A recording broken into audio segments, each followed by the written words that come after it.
rulemaking hearing will be on October 31st.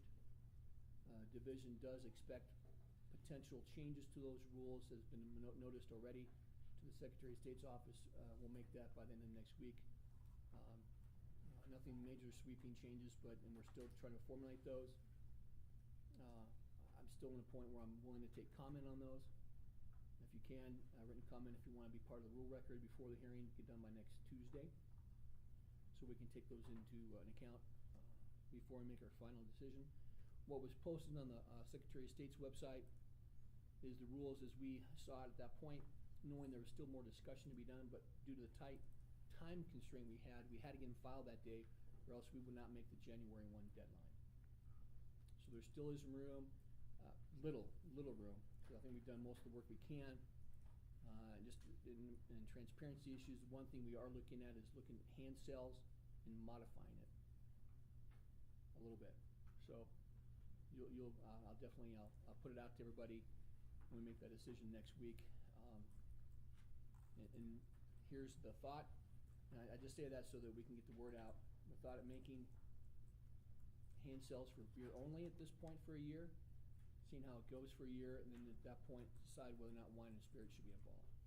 So that's where that's the thought process we're heading. I'm not saying we're there yet, but we've received enough objection on the wine and spirits side about doing hand sales in retail liquor stores and liquor licensed drug stores to where maybe we should pause a little bit, but I'm not really wanting to punt the whole thing down another year. We've already done it for 2 years. Punting it for another year, we'll just bang our heads against the wall some more. So let's make a decision. I think it's a viable option for beer. I think it fits beer really well.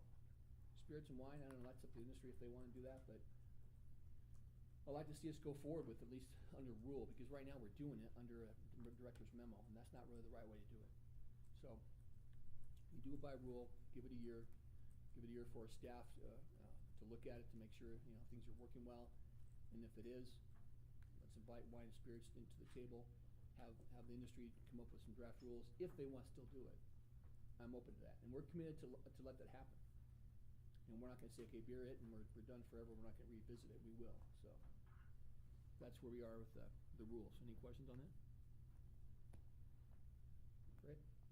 So let's dive into what we're here for today. On the second page of the agenda, or the second full page, I outlined what Senate Bill 197 gave us the mandate to do.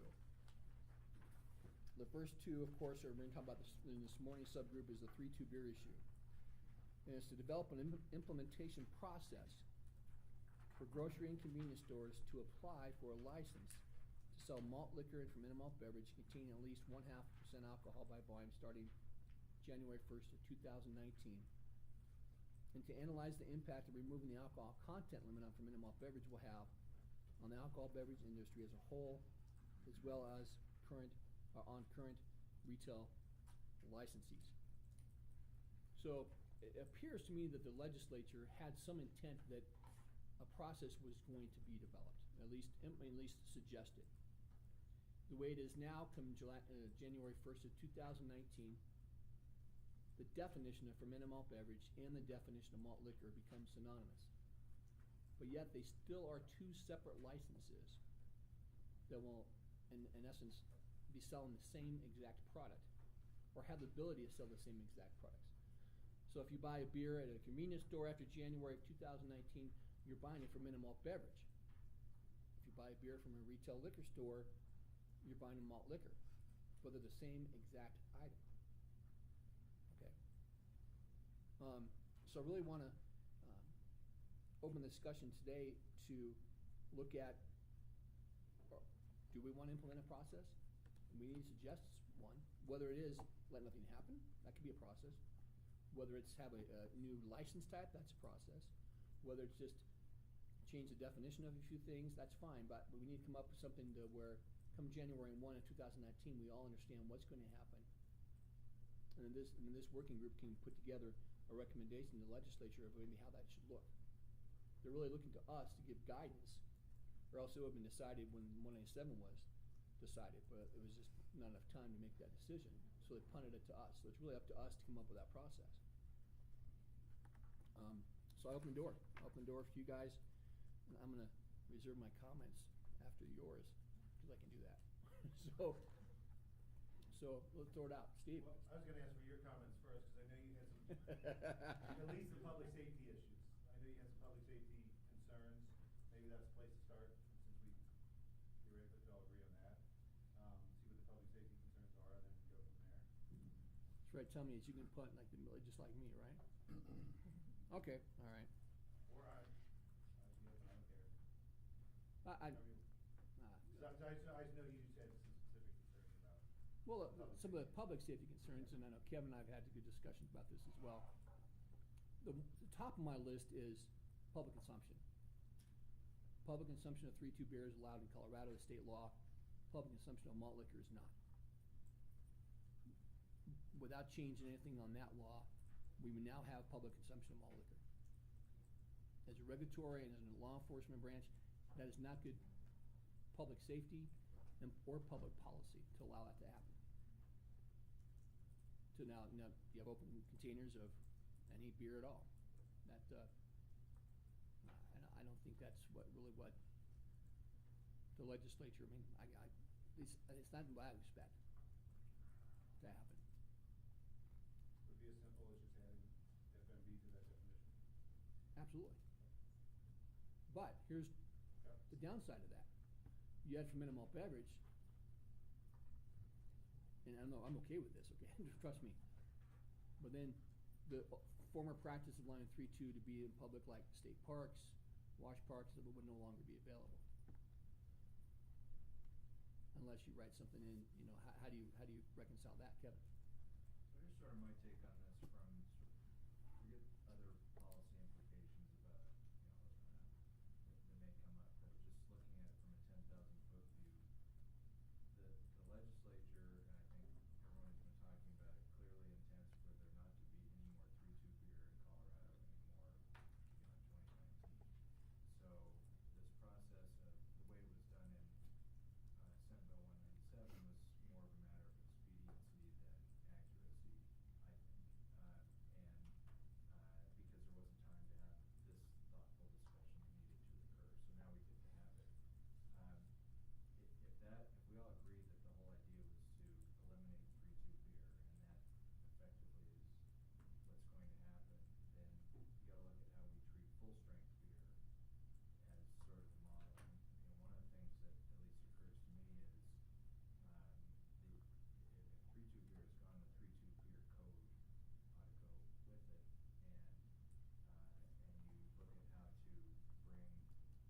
look at how to bring everything that's impacted under Article 46 into the Article 47 world, and that's where the difficult discussions or more challenging discussions begin.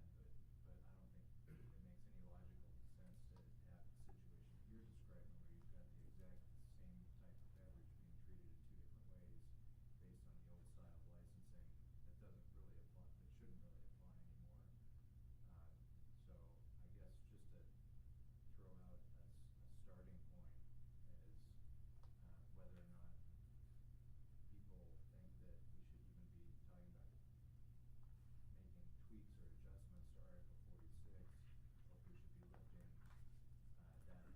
statute and figuring out how to deal with those licenses in the Article 47 world. I was going to say, I agree with that. I mean, I think realistically what we're talking about is eliminating a distinction that has existed. And there was one set of rules for near beer or lower alcohol beer, and a different set of rules for real beer and fermented malt beverage. And so what we're really talking about, and what we were so close to solving in 197, but we just didn't quite get there, and so we ended up with a little bit of this punt, is creating a new license for beer only that would have a different set of boundaries and rules. And so I think this process is really coming up with what does that license look like. And it probably does make sense that it's in 47 rather than having a whole separate article. And it's just a matter of working out what are the right boundaries and rules that we apply to that beer only license.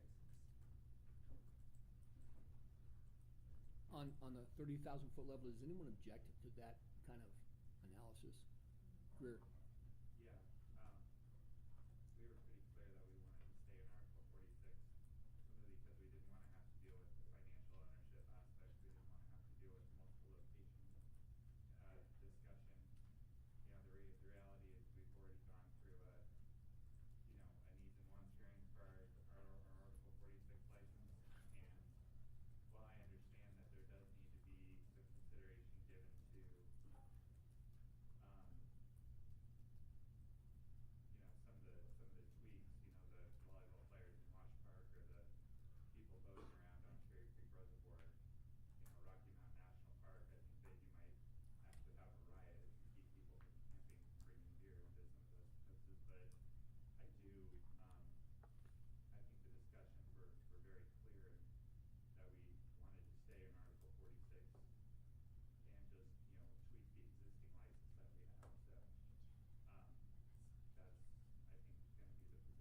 the concern with Title 47 versus 46? What are the major issues that people are seeing? Well, it'd be first off, a reapplication. No, I know, I'm asking more in a general sense. Why would we want to get rid of 46 instead of tweaking it? I mean, what articles, what provisions of 47 are important that we want to incorporate into 46? Well, there's a little bit of, you could accomplish the same thing two different ways. It probably makes more sense to talk about some of these specifics. But I do think 197 does talk about a process to apply for a new license, and I think that's my thought, is that local communities are going to want a chance to look at that, because fermented malt beverage is far broader than 3.2 beer, and proximity to schools, proximity to other stores. I think my thought is that it should be a new license process, and Well, it doesn't mean that cross ownership and some of those other things shouldn't be dealt differently. I think probably it should.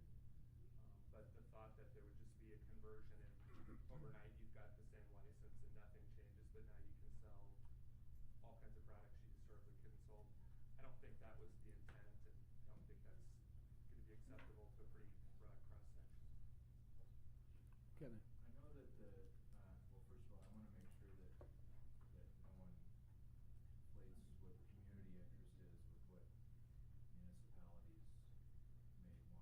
I don't know the answer to the second part of that, and I don't know that they would, and I know what our historical position has been on new types of licenses, but in this case where the state has gone a different direction in redefining beer, I don't know that it's necessarily a new application process. I don't know that it's not. I don't know that they would necessarily be required to go through Right. a needs and desires review for a license they already have. So I mean, I think that the presumptions based on how things have been historically have to be set aside, and particularly as it involves the local control aspect and the licensing aspect, distance restrictions that you have in Article 47 that you don't have in Article 46, which have come up more predominantly in discussions with my folks, whether or not those mean anything anymore if someone is just selling beer. So I guess I want to just, before people start laying down markers about what they think has to happen, whether it's a new license or not, and whether communities want it or not, I think I want to make sure that everyone's sort of speaking from their perspective on their membership. I got the municipalities, so, and I don't know where they're at yet on the issues Yeah. of if a convenience store or grocery store is going to sell full-strength beer, whether or not they think they have to go through the full, apply for a new license, go through the full process for a license they already have, because the General Assembly changed the definition. Let me explain some of the effects, and I know Greer sort of touched on it, but I'll make sure everybody understands. What Greer's mentioned on ownership here is you can have a retail liquor store, you can have a liquor license, independently, a liquor license drugstore independently, you can have, 20 restaurants independently, and all those owners can also have as many 3.2s they want. 3.2, the ownership of 3.2 does not fall under the prohibitions under Title 47 or Article 47. So, but that can always be dealt with statutorily. Second of all, there's the issue of if you create a license to sell malt liquor for off-premises, it then, without changing something else, is subject to 1,500-foot rule. Right now, fermented malt beverage is not. So there's a lot of little minutia things that have to be looked at and thought about before, and all on the table so everybody understands the implications here. I think that sometimes happens when we do things so quickly. Is there's a lot of implications that we don't think about. So if right now, if you have a 7-Eleven selling 3.2 beer, that's within 1,500 feet of what would be a liquor licensed drugstore. Right now, they can do that. So you apply for a new liquor licensed drugstore, you get it. or new retail liquor store and you get it, or within 1,500 feet, but all of a sudden if you change that 3.2 to a malt beverage license, that can't happen. You can't have that within 1,500 feet of a retail liquor store or a liquor licensed drugstore. So you got to think about that as well. So some of it's verbiage, some of it's, licensing, some of it's community concerns, some of it's, so there's so many moving parts here that just not a simple answer. Jim? You're exactly right, and as I look at it, there are, to be blunt, there are several key issues here. One is public safety that we should address in terms of enforcement and enforceability and all those issues. And I think under the public safety issues, there can be some real low-hanging fruit to which we all agree. As to the other issues, whether it's 46, 47 is the issue. I think the real issue here is I, as a liquor store owner, knowing what we discussed at the legislature, I'm absolutely convinced that we always had intended, the thought was that we would deal with needs and desires that are intended. I know that Steve Finley and the group, I don't single you out, they like it like it is. Let's just be honest with each other. What I'd like to see if we can do is come up with some kind of a compromise. We're not gonna all agree, it's not gonna be an all or nothing deal, but some kind of a reasonable compromise where you have full strength beer, that's what we have. Beer's happy because he's got it for his convenience stores in some reasonable manner. And the small, the current system of liquor store owners are also satisfied. Well, no one's gonna be satisfied, but are also accept a compromise. Because clearly the intent of the whole bill was trying to find some kind of balance where liquor store owners today would be somewhat protected against the changes that were going to occur. And that doesn't exist in the current law, because on January 1, 2019, if you will, from my perspective, all hell breaks loose. So I just want to have an open, honest discussion. We all have our positions. We've all been doing this for so many years, mine more than 20 years, but everyone else long time. So that we all know there's no hidden agendas here. There's no secrets here. What I'd rather have is a frank discussion of, is there a way that we can all work together to sort of fix that dilemma, if you will? I mean, craft brewers have a concern about that. I have a concern just as an owner of Applejack. Gene's membership has a concern. I just have a question about the financial interest that Greer brought up and you said a little bit about. So see if I understand this correctly. If you're a convenience store, I'm gonna use the word chain, I'll pick on Jason over there. If you're come and go and you have, how many stores you got in Colorado? 7. 7. So you've got 7 convenience stores. 70. Okay, I'm sorry. You have 70. You have 70 convenience stores. Can you have a liquor store? Yes. Yes. Yes. So, and if you had one prior to whatever it says in the legislation, then you also could have multiple liquor stores along with as many convenience stores as you wanted. Yep. So that's a problem with 46 is that one of the unintended consequences of leaving them in 46 is they now get to continue the growth of the convenience store chain, don't have a problem with that, but for them to take advantage of that multiple retail liquor licenses, that was never intended. I can tell you that very vehemently. So there is some problems, concerns that we'll have to work out if you maintain 46.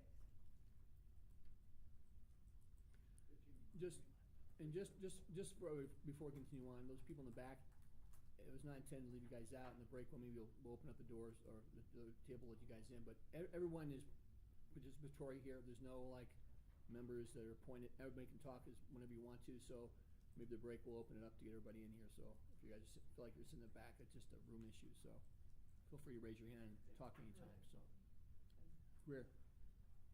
And I mean, I understand what you're saying. And, clearly under the one ownership that previously existed, there was some surety that you were going to have one store and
but practically speaking,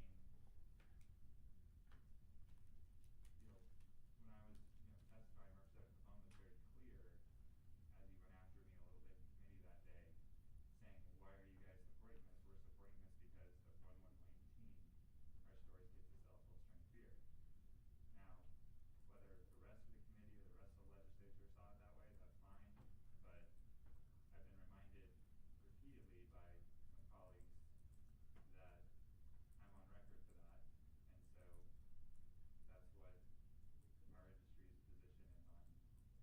We gave up the, 2.5 years and for 1/1/19, and that's kind of what we did.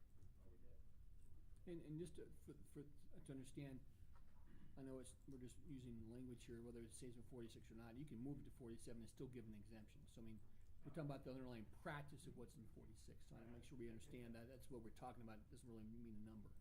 I don't really, I'll be honest with you, I don't care whether it's 46 or 47. We're gonna have to address the issue. Yeah. These are the elephants in the room.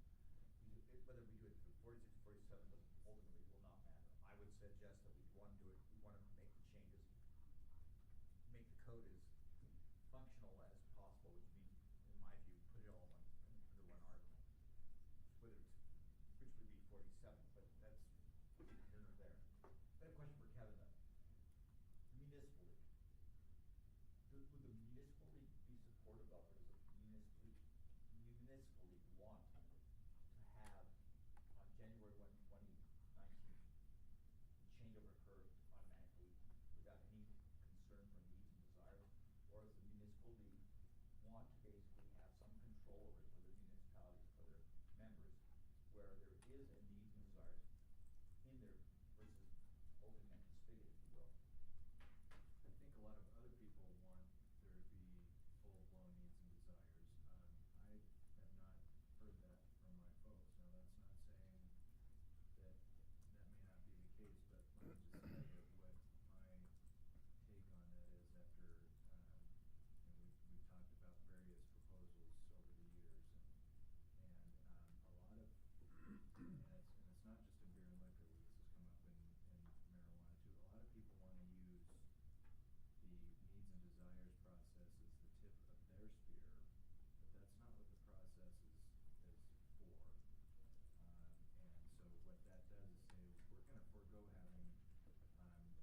convenience stores to retail liquor stores, which I think is really what the core of it is, right? I mean, Well, is that the biggest issue? Well, then to that point too, between each 3-2 location, right? So all Four of in a a sudden corner. now, you may say, you know what, the first one to file has the right to do it because of proximity issues. I mean, thinking it through, you're now taking away a lot of rights that are already established to these companies that spend a lot of money, time, and effort, you know, obtaining the license, complying, paying taxes, training.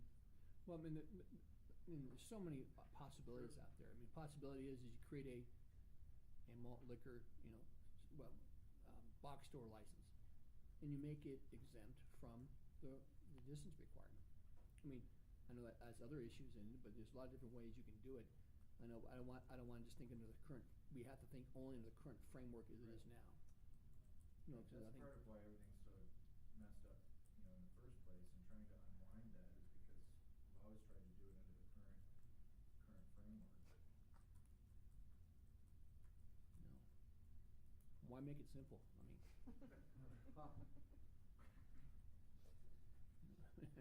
I mean, with so new fermented malt beverages do have, I mean, they'll have needs and desires. Of course.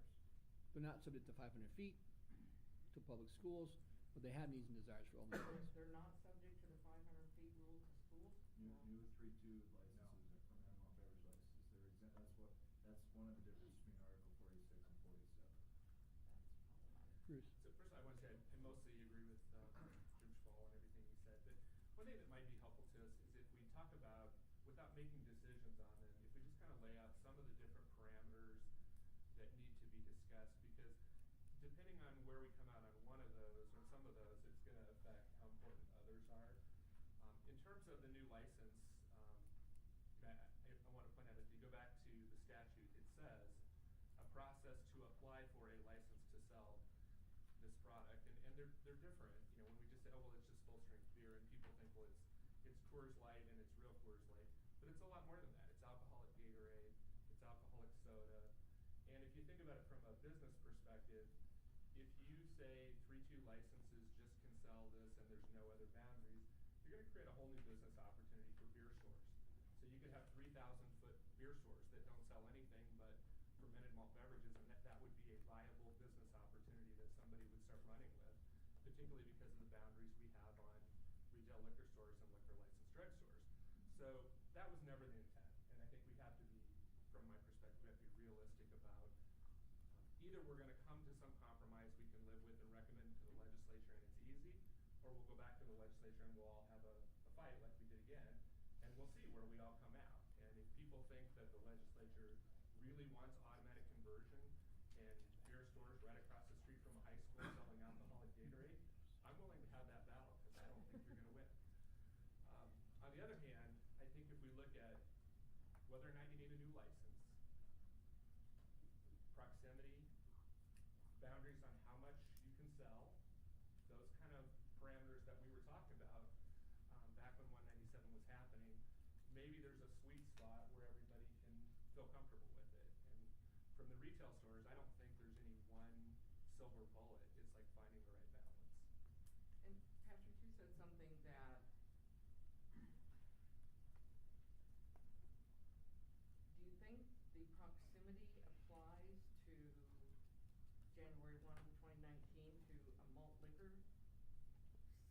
The way the law is written today for under 197, it says that the locals in the state shall not issue a new license to a retail liquor store or liquor licensed drugstore within 1,500/3,000 feet of a retail store to sell malt liquor, finest and spirit, and/or finest spirit for off-premise consumption. Okay, it doesn't say the license type; it just gives a general definition. A store, call it Timbuktu, that sells malt liquor would then fall under that prohibition. So if you create a license without changing the law, if you create a license type called a box store license that sells malt liquor, they can't be within 1,500 feet of any other one that sells malt liquor for off-premise. Unless we change that rule. We change that. Let's change that. Yeah. I mean, it occurs to me that I think everyone sort of got to where that's easy for me to say, because I was just sort of along for the ride. And that everyone has a clear understanding of what they think they got out of that. But I think it is, and what they want to see going forward. But, with maybe a little bit of stake in what's going forward here, but maybe not as much as some of the people who own businesses and the trade associations, whatever. I think it might be a little naive to assume that it's going to stay or should stay exactly the same. Right. And so, Gene may have to give up a little bit, Greer may have to give up a little bit, we may have to give up a little bit in order to, to not have a, pardon my French, shit show on January 1st, 2019. But barring, if nothing happens, if we all go lock horns at the State House and everything stays the same, the fermented malt beverage licenses are selling full strength beer, and you got this conflict in statute. That is the status quo going forward.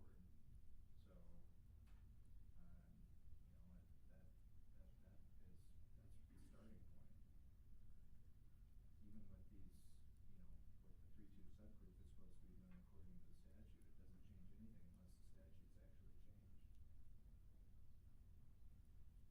Patrick, I have a question. How does it work if you have an existing location under Article 47, and then somebody builds a preschool, or somebody turns church into a Montessori school? I'm having a hard time hearing you, Greer, I'm I sorry. apologize.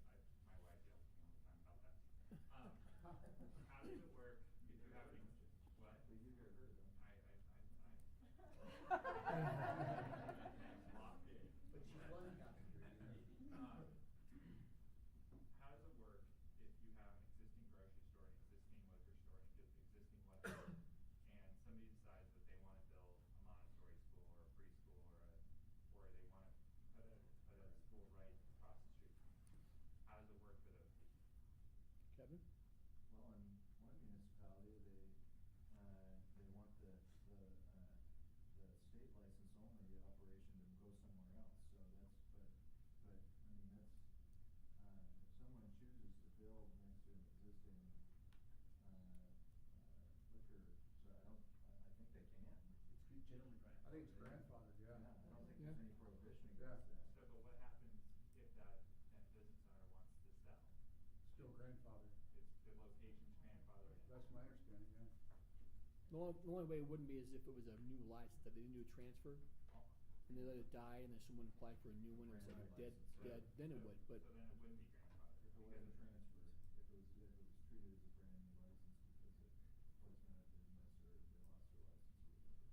But the other thing to remember too, and I actually don't know the answer to this, but a lot of municipalities have reduced or eliminated the distance restrictions. It's maximum 500 feet, but a municipality or a county for incorporated is going to take it down to 0. And that has to be uniform though. It can't Right, be- per license type, yeah. Yeah, per license type, that's right. Per county, I'm sorry. Per license type. I'm so relative on that. So for like So they can Article say for. 47 type? No, they can or- say for retail liquor stores, Okay, so for we're gonna town- reduce the distance restriction to 250 feet. For other licenses, it's 0 or whatever. Yeah. Right. Yep. Then it has to be uniform to all of those Correct. licenses. Okay, so per class of license, the municipality can Right. opt into whatever they want to for that As long as they class. don't go above. Right, they can't go above 500. Right. So one of the things I'll find out is what municipal distance restrictions are now per license. Clerks are pretty good about that. Yeah, they're all over the board, I believe. They're all over the Yeah, board. they are.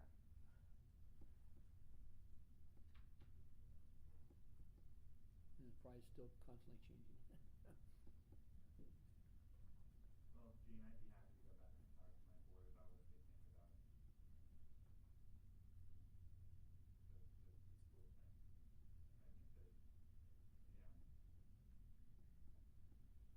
And I think that, I think it's reasonable to consider that since 3-2 and regular beer were somewhat treated differently historically, that perhaps those licenses wouldn't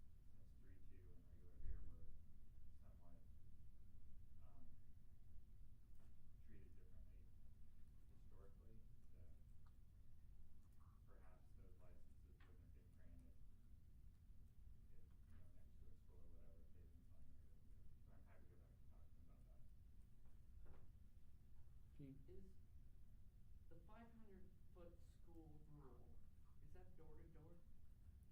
that's not done the same way as our 1500 Property stuff. line.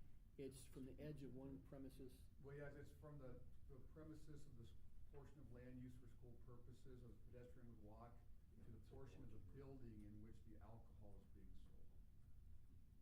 To the nearest portion of the building in which the alcohol is being sold. Jim? I'd also like to ask that, and all of us go back to our,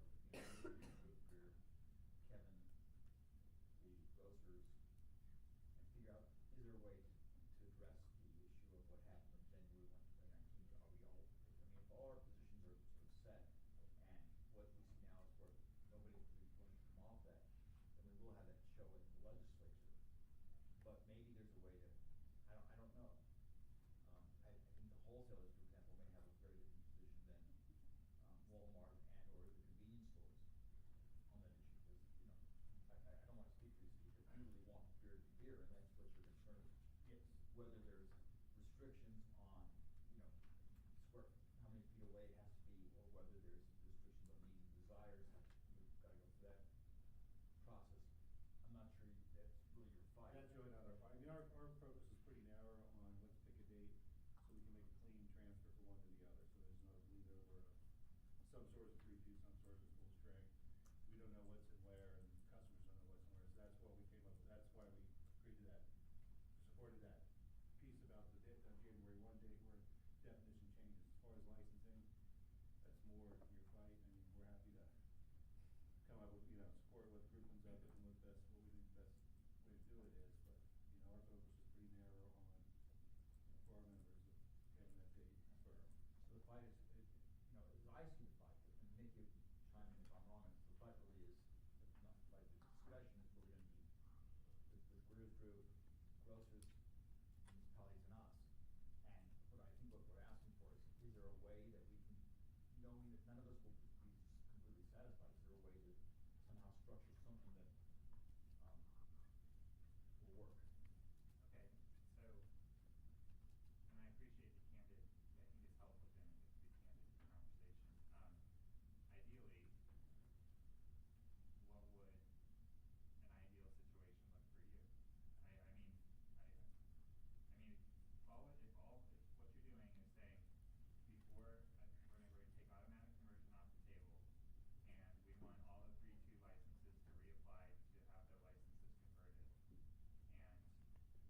And that's the ideal, because for us, the ideal situation is, let's deal with the public safety aspects of whatever we need to deal with. The IDing, the clerk, whatever we need to do. Let's deal with the school thing, deal with whatever else that go along with getting rid of the differentiation between 3-2 and regular. But, in 1/1/19, all of our existing 3-2 licenses convert. That's the ideal situation for us. So what's the ideal situation for you? Well, what I'm going to say is, I don't know what the ideal, I know what the ideal situation is, but the ideal situation is what I'm not trying to get. What I'm trying to structure, and what I would say is I need to talk to Gene. Right. But one of the things that I think would be helpful for people to, the more understanding we have of how things work, the easier it is to get decisions. How many 3-2 retail licensees off premise are there currently? I'm just trying to go up. 1,500 maybe? So, Remember you were talking about that whole on-off thing too. Yeah, on-off thing. Yeah. We have about 70 on-offs, and how many? or Okay, on so- and on-offs both. On and You get off. about on and on-offs about 70 some. Okay,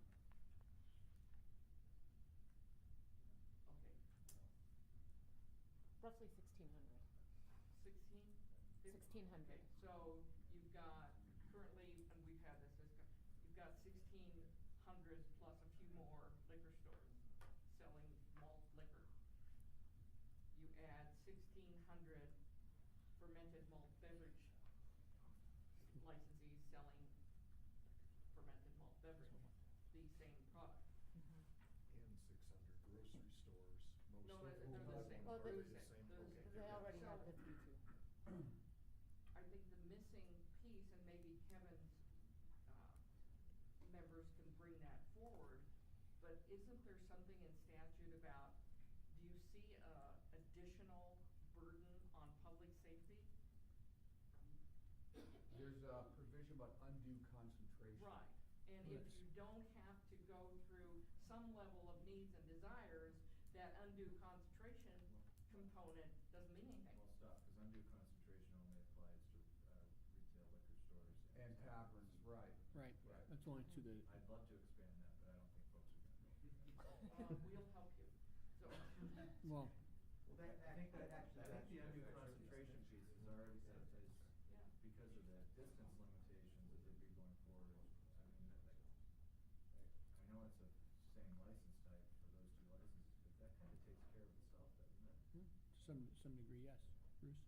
Can we ask you all for the next meeting to actually bring hard statistics on number of Yeah. licenses? Absolutely. Because I know we pulled them for Boulder, and different communities can be different, but I believe in Boulder, there's close to twice as many 3-2 licenses as there are retail liquor stores. So we actually have a lot of retail liquor stores for the size community we are. So if every 3-2 license got full-strength malt liquor, we'd be looking at more than doubling the number of outlets. And, I mean, I'm not sure that every single one of those should, especially the one like right across the street from the high school. On the other hand, I think the intent was that most 3-2 licensees were ultimately going to get the ability. And from my perspective, I'm not trying to prevent that, but I think there might be some process to go through. And, going back to the plain language of the statute, it talks about applying for a license to sell. I don't, this thought of it would just automatically convert with nothing changing. I don't believe that was ever the intent, and I don't think it's wise for us to push for that, but instead just come up with the boundaries and the rules that work for everybody. If most 3-2 licensees are gonna get the right to sell it, then I think you have to figure out what are the right boundaries that go with that. And proximity could be one, although I realize that's touchy because there are already a lot of them pretty close together.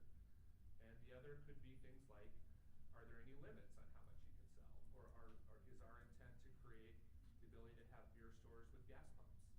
And I don't personally think that we should allow that. When you talk about limits, you can sell limits on what? Limits on how much malt liquor you can sell, and whether it's space or percentage. For example, the retail liquor stores, in terms of selling non-alcohol products, we have a percentage restriction.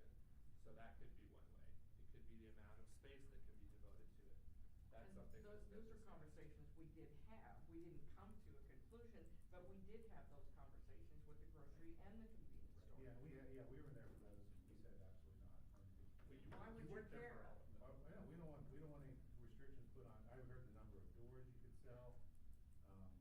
No, But if where you the have retail- a certain but craft if the- beer. if the Do you licensing- honestly think that your sales are gonna increase based on the number of additional outlets? Your sales are gonna increase based on the population increase in the state. No, but I don't want in statute that you have to have 3 doors of craft beer and 1 door of, that's some not what discussion we- that I had heard. I just Nah, think I won't- that I won't they support need- that. I think No, you no, let that the was- retailers work out the agreement. I mean, if the thought is that you think there just can't be any boundaries at all, I mean, that sort of a Yes, no. marker is gonna make it very difficult No, I'm not to get saying- to I'm a not saying deal, that. and it's gonna make it very difficult to have very many of those stores licensed. So if you want most of them licensed, there's gonna have to be some boundaries, whatever those boundaries are. Or if you say, no, we really want pretty much no restrictions, then the bar to get a license is gonna have to be a lot higher, and there may have to be restrictions on how many one can own, just like there are for liquor license drugstores and retail liquor stores. Okay, so, to be fair, we absolutely have those discussions. And, we sat in there and we talked about doors and cooler space and all of that. But also, to be fair, we walked out of that specific meeting with a July of 18 date for the transition, not one of 19. So I agree with you 100% that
I think that's a great place to actually find out where we are.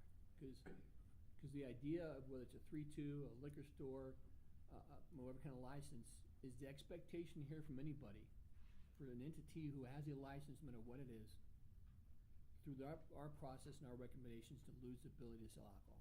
Does anyone believe that should happen? I think the bill says that they have to. No, They have to apply for a- I'm not talking Bill here, Bruce. I'm talking about a philosophy of recommendations coming out of this working group. Do we believe a part of that is yes, some people are going to lose their license, or no, everybody who does have one, regardless of what it is, should be able to keep it in some form or fashion, but should be able to keep it. That basic underlying thought. So I think we need to get over that hurdle before we can get much anywhere else. My thought is there's a type of license that's not going to exist anymore, and we're creating a new type of license that people can apply for. And it's not a foregone conclusion that everybody who had the license that's going away will be given the new license, even though I think the vast majority would. Let's say you have a licensee that's had multiple violations and had a history of operating inappropriately and had sales to minors, and it's in close proximity to a school. I would say that licensee probably shouldn't be granted the new license. But that's a total separate reason why we can, under current, just revoke that as it is. We're talking about recommendations. They lose it at renewal or Right, I mean, we're talking about whatever. recommendations from this committee or working group on how we structure the things. Are people gonna lose their license? Good businesses gonna lose their licenses. Patrick, from our standpoint, for our clients who aren't distributors, who might have a view of this, I think all of them believe that no matter what happens on 1/1/19, those licenses currently in existence will allow them in some form or fashion to continue to sell alcohol. I would agree with that. I'd agree with that. I mean, I think there's a good argument for the schools. I mean, I think that's a fair understanding that, the ability to sell full strength within 500 feet of a school. I think there would be potentially a reason there for maybe the select few to understand that because the license was initially granted with an exemption from a distance from a school, and now they should be put into the 500 foot of all other licenses. I think that would be a reasonable expectation of licensees to understand there may be an issue for hearing for that one, or something of that nature, to allow the public to decide whether or not that should exist or not exist. But I think otherwise, my understanding through, and I have clients on all sides, but would be that, it's true, but would be that they would maintain the right to sell alcohol. Patrick, Yeah. I'm shocked to hear that. I agree with Adam, except for the 500 foot for the current licensees. I think any future licensee, it's a fair comment. I think anybody who has spent capital, built a structure, gone through all of these processes, I don't think they should have their license to sell alcohol changed because of their proximity, if they currently exist. How much? And I would agree to that as a premise going forward. That's what the law is right now, so. Right. Yeah. And I think with that, that helps us sort of give a basis foundation of what all the decisions or recommendations we're making. We structure it as with the desire, at least, that no one loses their license because we change policy or law. Let me throw out a scenario. Not lose your license, but you modify what you do so drastically that you are no longer the licensee you were. You become something entirely different. Hey, I'm not, But, I'm talking about just the ability Well, to sell alcohol. And to address Gene's position, though, that's modification of premise. That would require local approval. But not on 46 is if they, well, maybe if there is, but if you go from a, Greer, I'm gonna pick on one here. You go from a small convenience store that's got 10 cooler doors and yes, they've got gas pumps, but they decide that they're going to, 3/4 of their interior is now gonna be dedicated to the fermented malt beverage that happens to, as Bruce said, it's not just beer, guys. Fermented malt beverage isn't just your Coors Light or your New Belgium. It's a whole bunch of things, and I don't think people realize how many what the diversity of fermented malt beverage is. And now you're this huge fermented malt beverage store selling 20% alcohol products over here. But that modification would have to get state and local approval, and maybe it would, maybe it would not, I don't know. So, yeah. Yeah, actually, I don't think so, because there's no percentage limitation on how much alcohol they can sell. I mean, currently, you can have a store that sold nothing but 3-2 beer if they have a 3-2 beer license, and it's their licensed premises is 3,000 feet. It's just there isn't a market for that. But when we make this change, there potentially would be a market, and so that's the unintended consequence we have to be careful of. And all due respect, I think the semantics of lose their license is a loaded way to ask the question and not a fair way. I mean, the right question is, we're changing the product that can be sold, and it's a big change. And so it's a question of should that new license be granted? And I would say the intent should be the vast majority would be granted, likely, but it's not automatic that every single one should. And I think there should be some sort of process for state and local authorities to be able to review it, and the community to see, is it the right fit for this retailer to be selling it? And it also goes to what other boundaries we put in place. If there's a limit that prevents it from being converted to a beer store, that makes it easier to say more of them, or maybe there is some sort of more automatic way to get the new license. And I forgot to add that this is a licensee that has an on and off premise fermented malt beverage. Can we get a definition of fermented malt beverage? I'm just losing the distinction a little bit. Right now, fermented malt beverage is 3-2. And then. Ferment- I'm ferment- sorry, ferment- malt liquor, then malt By liquor. weight, right. So in the statute, fermented malt beverage is beer less than 3.2% and less. And then malt liquor. But the malt liquor is anything above that. Any what? Beer. Any malt beverage. Any malt Malt- beverage. But are we It's- talking, what about hard cider or? Hard cider is wine. Wine. Even no matter the alcohol content? Yeah, hard cider is wine. Yeah, it's how it's fermented, it's what, So you could have a 30% malt, Well, there is an upper limit on okay. What is that? federally. I'm not sure what it is federally, but there is an upper limit on malt. But it has to be TTB. The federal government's the one that designates what kind of a product it is, and they have parameters because if it's not a malt beverage, it's not based upon malt. It's going to be a cider. Okay. Then it's a different kind of product, and that's all designated by the federal government, not by the state. Okay. Now, granted, we do have definition of what malt liquor is, but we really hinge on the feds to decide that. We don't classify products, the feds do. So a lot of these, you call them wine coolers, are sold in 3-2 places. They're not really wine coolers. It's actually a fermented malt beverage process that makes it taste like a wine And cooler. same with the hard even though- Gatorade, it has to be fermented the way beer is and not. Right. It But has to you be. can make that in 3-2 and malt. You can make that 3-2 or 4 or 5. You want, depends on the process you do. It's on both. As far as Bruce, lose your license, when I say license, that means ability to sell alcohol.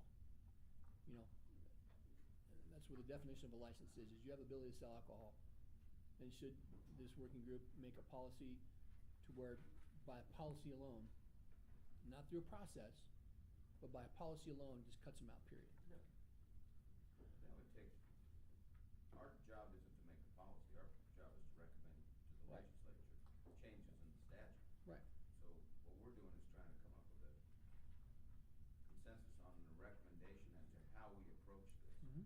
not create a policy. Well, I maybe use the wrong words, but create a statute to do that. Yeah, right. Gene, I understand your concern about the changing of the store dynamic, but, I've been to Arizona, unfortunately, and, Yeah. I certainly have seen the stores with the large beer selection, but I'm kind of curious, you guys know way more about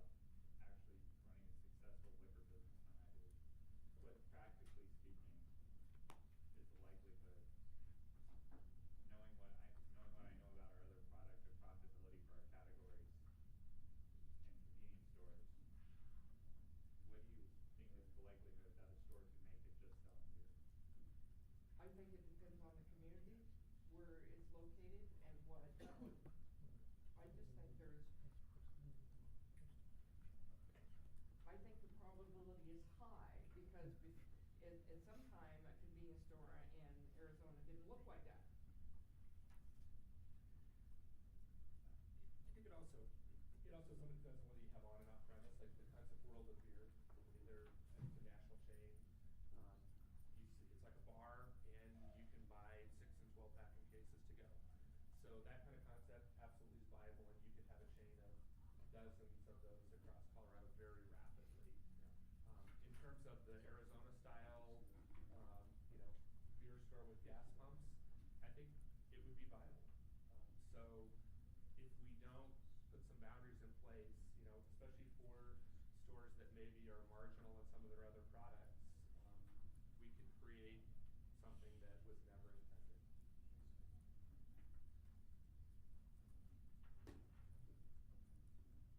Just working in a lot of states and seeing how different things work. The city of Des Moines in Iowa, for example, was to change the alcohol out there. The city put in place percent. In order to get a liquor license, you have to have 60% of your sales come from something other than whatever it was. And I think stores like ours that are selling other things, whether it's food or whatever else, we're fine with that. And there were these dedicated like smoke shops that sold just smokes and beer that had a problem with that. So I mean, there's certainly, there's ways to skin this cat that have been done in other places that would work for all the retailers here. I had a Like- comment on, sort of the public consumption and, the issue with 3.2 in state parks. And it seems to me, from a public safety standpoint, the thing that needs to be established is perhaps a maximum alcohol content, and not necessarily this distinction of, fermented malt beverage or malt liquor. And specifically, I'm thinking, why should there be a preference for somebody to be able to drink a malt beverage and not a cider in a state park? And I think what the real concern is, the reason we have beer is because back when this law was written, we didn't have all the other options. And it doesn't seem fair to discriminate against my wife, who doesn't like beer, but she likes cider. It's silly to impose that on somebody visiting a state park just based on how it was made. So I think that's something that's within this category, but doesn't seem to be addressed at all. Well, 2 comments on that. Number one, I'm not in favor of increasing it much beyond 3.2. Also, may have public consumption of 6, 7, 8% beer. I don't think that's good public policy and good for public safety. On the comment as far as why do you discriminate? Some of it comes down to packaging. I mean, say we did make it hypothetically 4%, 5%. And now you have to have a percent listed on every single container. Not all of them do. And I don't think we're going to impose that upon them. So there's a couple of issues to come up with that. If the alternative is not to allow it at all, that's a worse solution because if 3.2 goes away. Yep.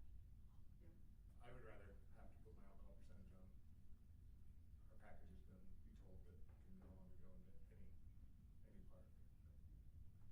And remember, 3.2 is actually when you do by weight versus by volume, it's 4.1. 4 or 3, 3.2 weight, 4 volume.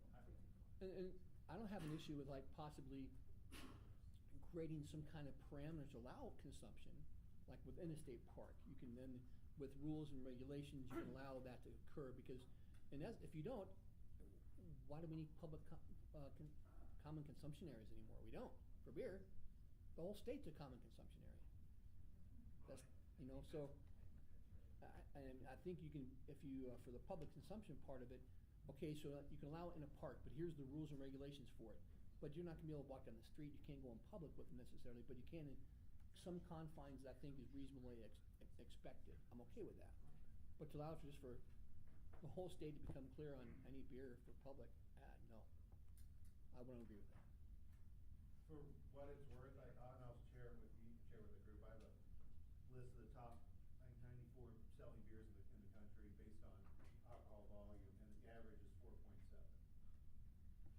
it's worth. So you, I mean, it includes 12% for locos and things like that, but just so we can kind of get a context of what we're talking about, I think that's something useful to show us.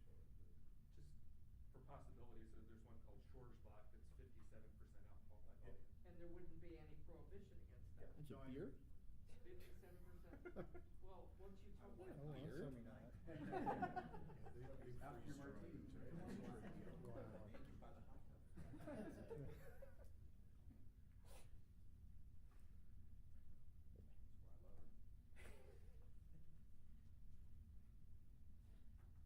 That's overall national percentage on, I think in Colorado, I bet it's gonna be higher than that. Yeah. Yeah, and this is just, that's why, I mean, just public information, so if you just wanna kind of get a context of what you're talking about. I mean, do Right, people that's- agree on that that some of the distinctions is silly, that we could have 50% beer, but you can't have a hard cider in the state park if nothing changes? Isn't hard cider a malt beverage? No, Oh. it's a Wine. wine. You know, a lot of distinctions are, you just have to still remember that a lot of distinctions are put in place not because they are rational or make a lot of sense, usually because of a compromise or some kind of. I mean, 3-2 was a, 3-2, the fact that 3-2 was here so long was in effect a compromise that was reached to maintain the status quo. We have labor laws that are in place for everything, so, we can discuss the logic or rationality of a lot of things to our blue in the face. The question is, can we reach consensus on how to address the issue? So you're not wrong, but there's a basis for most of those laws being there. Absolutely.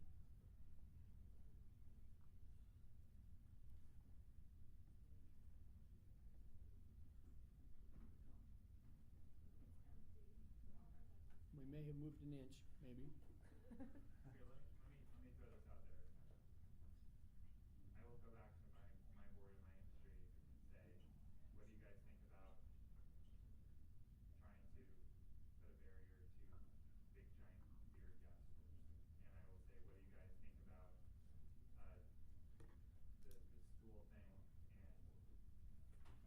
the school thing and certainly willing to talk about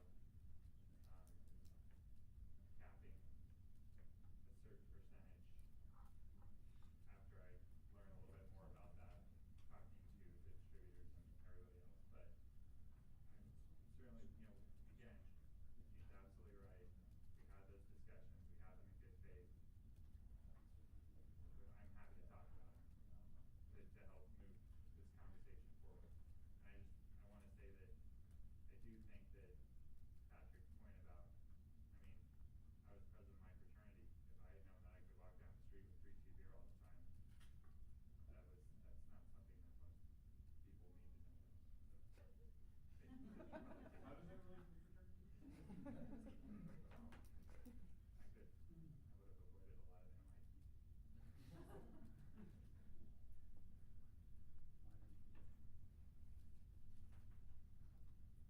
As an effort to try to move forward for today.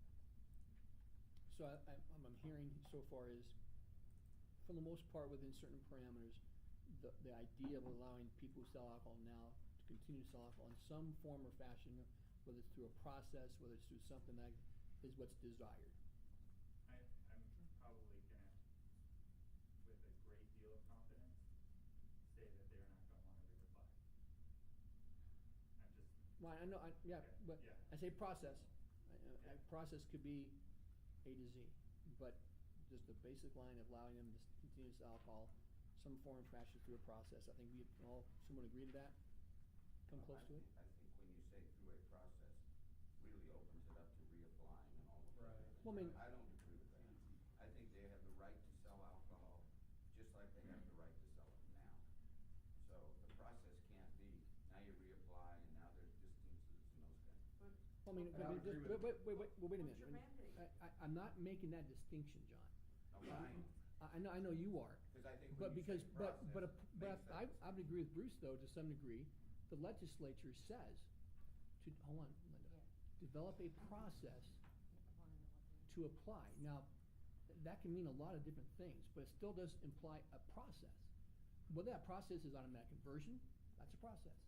Whether it's apply, it's a process. But I think we still need to make sure we're all grounded, or not, in the fact of, I have a 3-2 license today.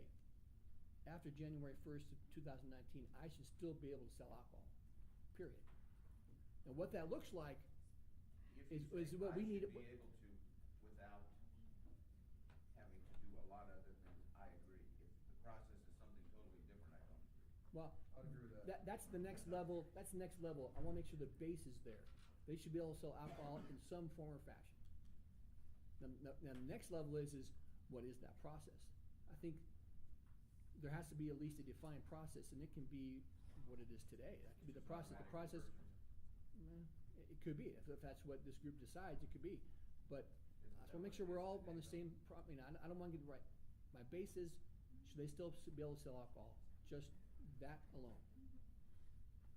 And not put any kind of conditions on it, so they should sell alcohol. Then if we can have that agreement, then we go to the next step, say, what is this process generally gonna be?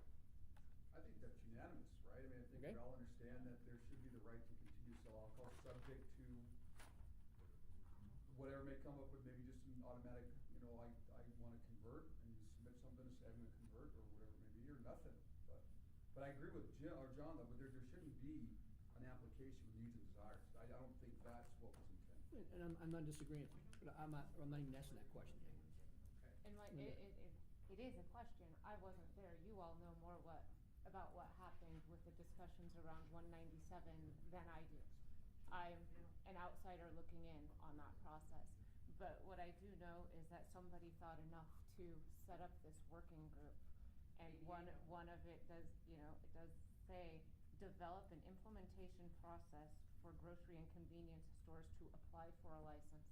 And that may imply that everybody who currently sells does still get to sell.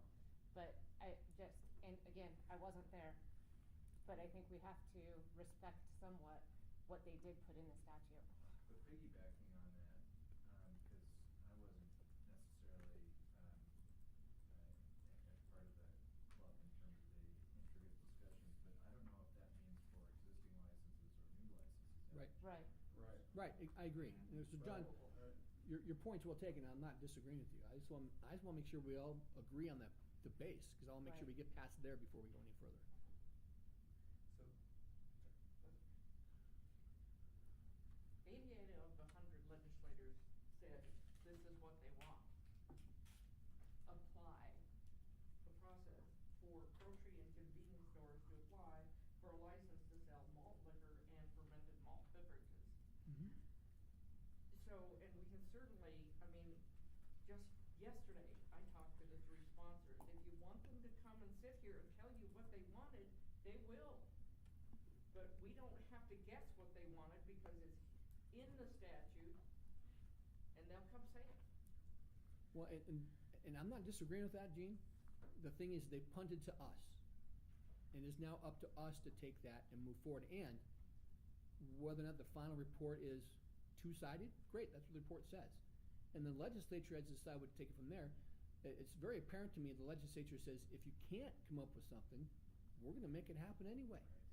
They're gonna make something happen, but Yeah. if people think that it's just gonna convert if nothing happens and they wanna create gridlock here to cause that to happen, I don't think that's a very likely outcome. So to the extent you were asking for somewhat of an estoppel statement, do we all agree? So I'm just gonna say, I don't agree. I think the clear and express language says, create a process to apply for a license. I think we should set the bar so that the vast majority of 3-2 licensees will be able to get this new license. But I do not think it's a foregone conclusion that all of them will get this license. And a lot of it depends on what boundaries we put on that license. So for myself and the 20-some stores I represent, that's our position. Okay. But what those parameters are, though, you don't know necessarily. We have to work that out in this group. And I think depending on what one parameter is, it could change what some of the others are. I think we need something that's workable and fair, and we are not looking to screw the grocery and convenience stores, but neither is some automatic conversion where all of a sudden everybody that sold 3-2 beer gets to sell alcoholic everything. That's not realistic, and we're gonna do our best to not let that happen. But is it a fair statement to say that that's what, whether it creates gridlock or not, barring any change to the statute, that is what's going to happen on January 1? I disagree with that. I think there'd be lawsuits, and I also think there's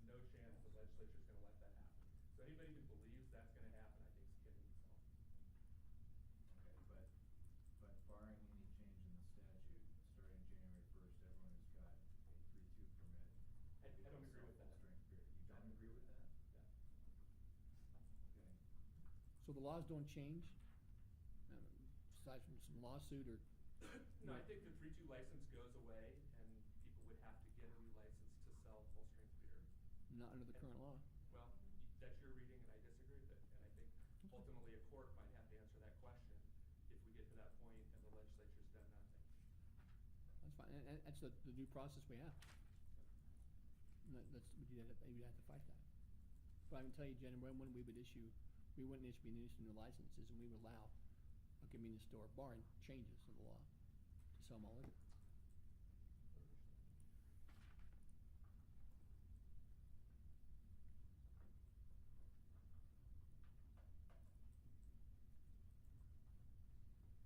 In terms of folks talking about what they've come back with, I'll try and find out municipalities and what municipalities have in terms of any variations to the 500-foot rule for particular licenses. And also, this might be a little trickier, but try to find out how many fermented malt beverage licensees exist within any distance limits, and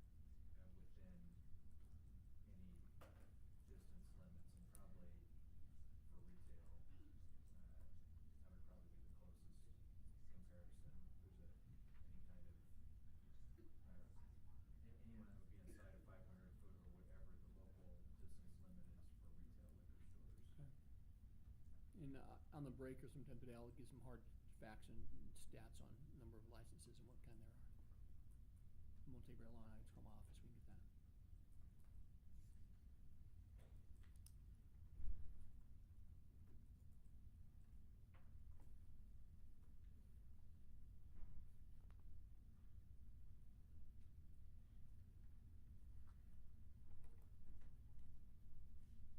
Patrick, can I ask a question about the on and off premise combination license? What Mhm. does that permit a fermented malt beverage licensee to do? What implies it allows them to serve for on-premises consumption. Okay. So a majority of these are Pizza Hut. I mean, the vast majority of 3-2 on-offs are Pizza Hut. So you can go to Pizza Hut, you can consume your 3-2 beer with your pizza, and if you decide to take a 6-pack to go, sealed, you can do that. They can do both, one or the other. So what does it mean for a grocery store or a convenience store that has an on and off premise license today? Well, there are a handful of grocery stores that have, or super Walmarts in this case, that have on-off licenses. I can tell you that the reason why they have an on-off is not to serve on, none of them do. It's merely to be able to deliver, because the law only allows on-offs to deliver 3-2, not off solely. So if I have a 3-2 off license, I cannot deliver. And don't tell me why. I'm not going to tell you why that was. I'm not just trying to think about it. I'm trying to get my hands around it. It's bad enough. But if you have a 3-2 on-off license, you can deliver. So the ones that I know of that have on-offs, I'm not sure. I'm not going to say there's not any, but the allowance of having a drink while you're walking around a grocery store may happen in maybe 1 or 2 places. Besides that, doesn't happen. But if there was this automatic conversion, it could happen, and it would happen. Could happen, right? It would be no different. They would just be doing it full strength beer. Right. Now here's one of the things when Walmart applied for their on-offs, I asked them to produce a letter that says, are you going to do on consumption on? And I'm not saying I would deny it because of that, but it would be differently. I would need, okay, what's your premise control plan? How are you going to keep it from, people walking them down the aisle and giving it to minors? It would be another level of proof they would need to give me before I'd issue the license. I wouldn't deny necessarily, but they have to show what. So if you're applying for on-off and you're in a grocery store and you're intentionally going to allow people to walk up and down the aisle while drinking a beer, you need to show me how you can control that. But granted, January 1st of 19, on-offs would then just be able to sell full strength beer. Bruce? Just kind of question for the group, just trying to find some things maybe that we could agree on. If as part of 3-2 beer going away, the on-off license as a type went away, we allowed delivery by licensees of the new full-strength beer license, but not allowed both serving on premises and sale for off-premise that something that bothers anybody? Say that again. So could we get rid of the on-off premise license, so you couldn't have, I couldn't open a store where it's both a bar and a retail beer store, that type of license would go away.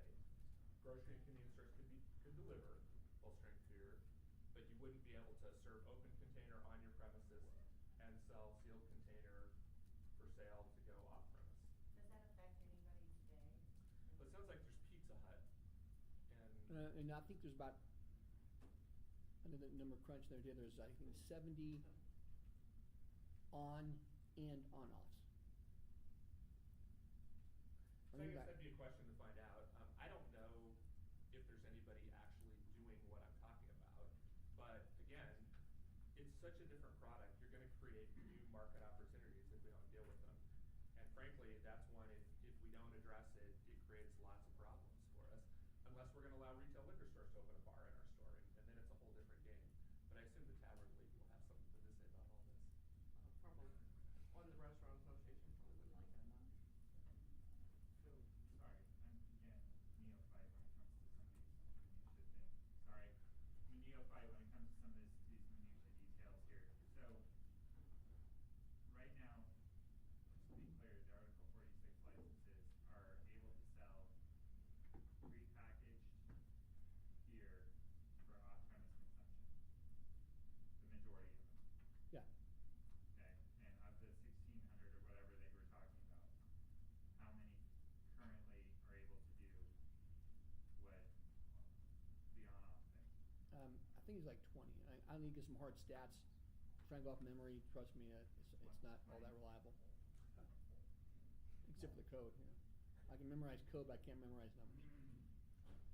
I mean, I think the idea is that the idea was to I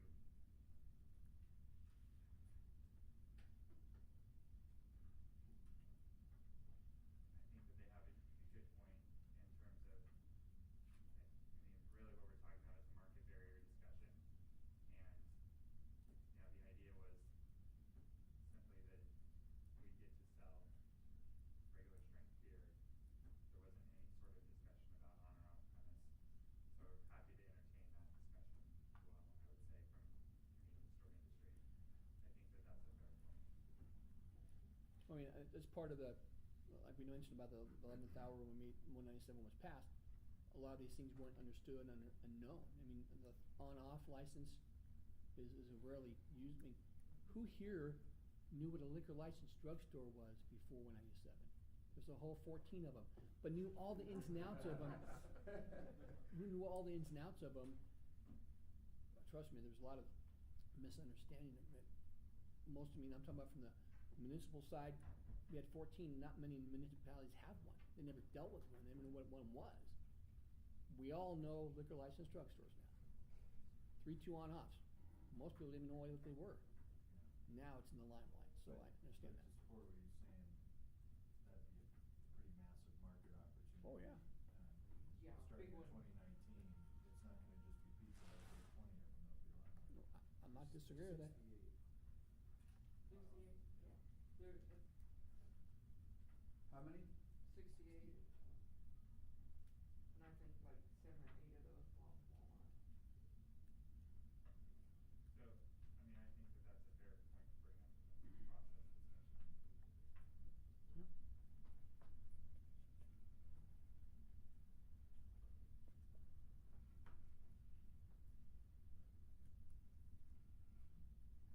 The elephant in the room is still the issue that we discussed at the top front.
we have more work to do.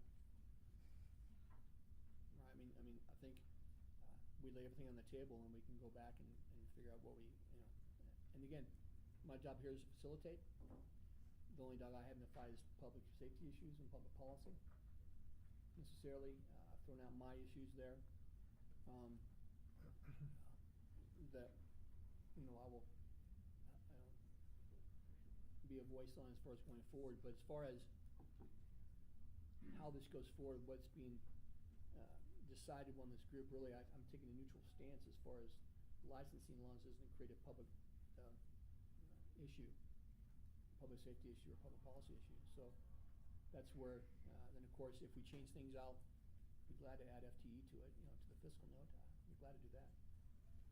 Jim? So just so I understand, what is your reaction, if any, to the fact that on January 1, 2019, as an enforcement officer, that the world changes overnight like that, where you go from all these 3-2 stores becoming full strength? Do you have a concern, worries, anything like that? Concerned that, we would probably need more resources to be able to regulate it.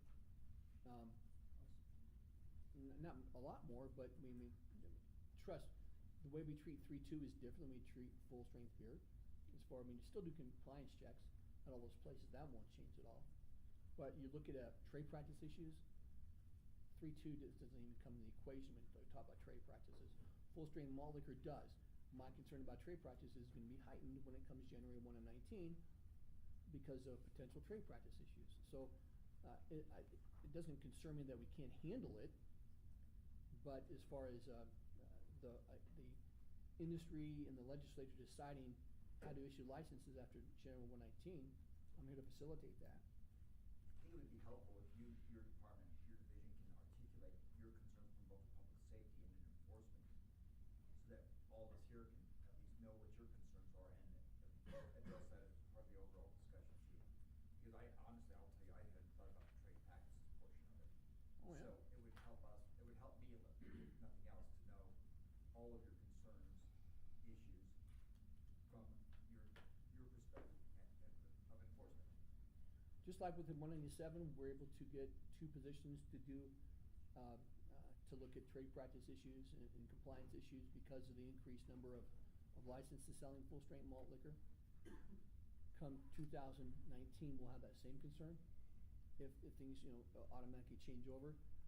Right now, 3-2 beer is not on our radar causing trade practice issues. But come January 1, now everybody's selling malt liquor, and you have companies who have 70, come and go. So all of a sudden now they have a huge buying power in the potential, and I'm not saying you guys are doing it wrong, but potential of any company with that buying power to do influencing or vice versa from wholesalers, and that is going to be increased. Potential is increased. And so what I'm saying is that your division's articulation of what those concerns are, whether they become actual concerns or whether they're just potential concerns, it would be helpful to know what they are and what you would like to have happen, such as more officers, more staff, different penalties, whatever. We've discussed that before. It would still be useful as part of this process. And more staff to look into it. If we're going to have trade practices, we need to be able to look into. That's why after January, once we get established program to have this new compliance unit to be able to look at trade practice, we will be. We'll be doing audits. We're going to be doing investigations solely. That's our own job to do. You'll see us out there more looking at trade practices than we have before, and I would want to increase that.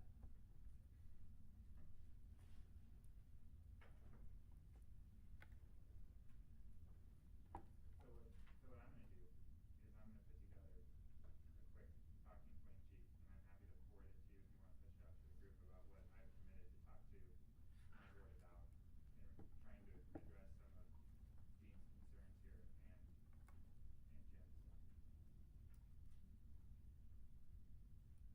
Bruce's concerns.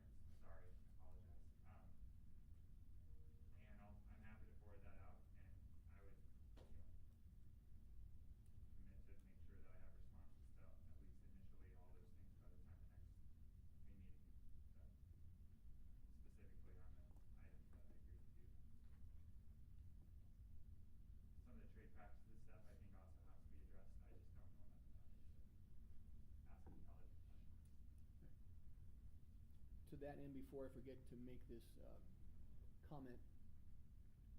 If you have not done so already, please sign up on our website to be on the email list for the Senate Bill 16187 Statutory Working Group email list. What I decided to do, I think the majority of us, if not a huge majority of us in this room, will probably be involved in all 3 subgroups. So I've decided what we're going to do is all information about this whole working group is going to go out to everybody. Just not subgroups. I think there's so much crossover that I'm not going to have 3 different stovepipes. So this email address will get what we discussed at 8 o'clock. This email address we'll discuss at 10. No, we're just going to do it everybody. So make sure you sign up on those lists, because that's how we are going to communicate to everybody that's involved in this process. So please make sure you sign up. Make sure you look at your spam filters, because a lot of times it goes there first, and if you mark it, you eventually mark it not spam. And it seems to be working pretty well. But if you want to be in the know of what we're talking about today, how things are going, communicating back and forth, sign up.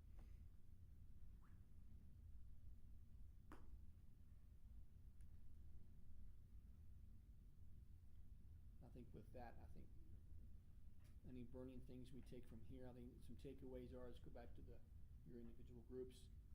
And if you, I have no issue outside of this subgroup. If you want to have your own meetings to discuss stuff, that's, within the industry, that's fine. We don't have to call a subgroup every meeting every time we do that, but, if Jim and Jean want, get together so you can hash out and iron out some of these issues that you want to bring to the table next time.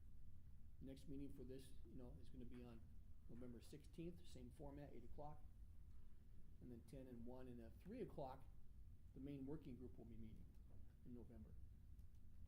Again, we meet in December 13th, same format as today. We'll need to have the discussion sometime today, and we'll have it at all 3 times as far as what do we want this to look like in January. Oh my gosh. Patrick, when's your recommendation due? I'm sorry? When's the department's recommendation due? It has to be to the legislature January 1st of 2018.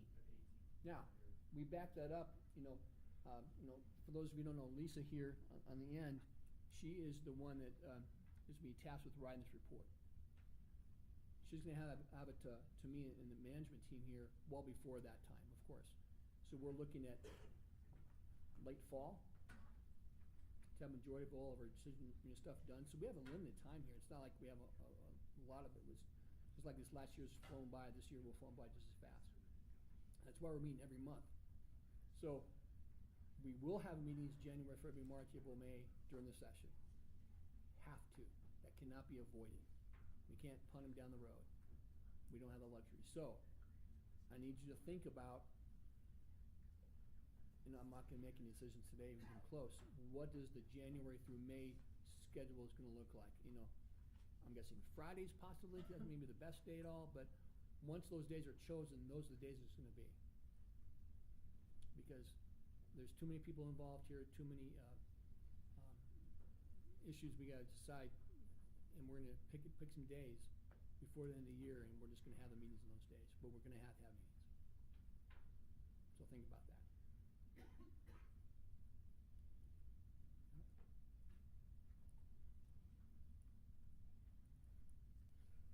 Any other questions before we take a break? Any other concerns?